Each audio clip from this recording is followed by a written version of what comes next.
तुमने जो पूछा था प्राइवेट नौकरी के विषय में, उस पे एक सटीक जजमेंट सुन लो।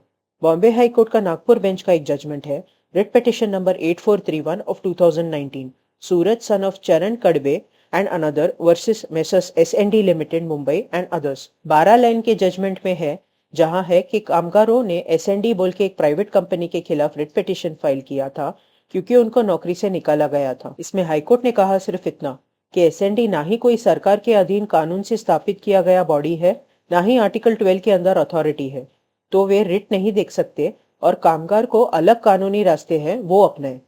जो होगा सूट मेरे ख्याल से। तो ऐसे भी फैसले दिए जा सकते हैं जब कानून के प्रति स्पष्टता और चतुरता विवेक के साथ वापरा जाए। फेडरल बैंक में सुप्रीम कोर्ट ने प्रगा टूल्स को भी देखा और देखा कि उसमें कहा गया था कि कंपनीज एक्ट के अंदर स्थापित किए गए कंपनी का ना ही कोई कानूनी ना ही कोई पब्लिक ड्यूटी होता है, तो मैंडेमस नहीं दे सकते। फेडरल बैंक में आनंदी केस भी देखा गया, जिसके हिसाब से बॉडी चाहे प्राइवेट हो या स्टैट्यूटरी, देखना यह है कि उस बॉडी का दायित्व क्या है जो उस पेटिशनर के प्रति है उस केस में।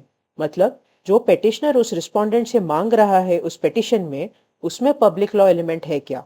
फेडरल बैंक में आखिरी 2 पैराग्राफ छोड़ के, जिसमें जजमेंट का सार है, आगे के सारे पढ़ने पे ऐसा लगता है जैसे बॉडी का नेचर पता करने में बहुत मेहनत गई है। कम से कम थॉमस जिस विषय के लिए कोर्ट आया था, क्या उसमें कोई पब्लिक लॉ एलिमेंट था जिसका उल्लंघन हुआ है उस विषय से ज्यादा ही। जो भी हो, आखिर में कोर्ट ने स्पष्ट कर दिया कि in our view a private company carrying on banking business as a scheduled bank cannot be termed as an institution or company carrying on any statutory or public duty. A private body or a person may be amenable to writ jurisdiction only where it may become necessary to compel such body or association to enforce any statutory obligations or such obligations of public nature, casting positive obligation upon it. We don't find such conditions are fulfilled in respect of a private company carrying out commercial activity of banking. Merely regulatory provisions to ensure such activity carried on by private bodies work within a discipline do not confer any such status upon the company, nor puts any such obligation upon it, which may be enforced through issue of a writ under Article 226 of the Constitution.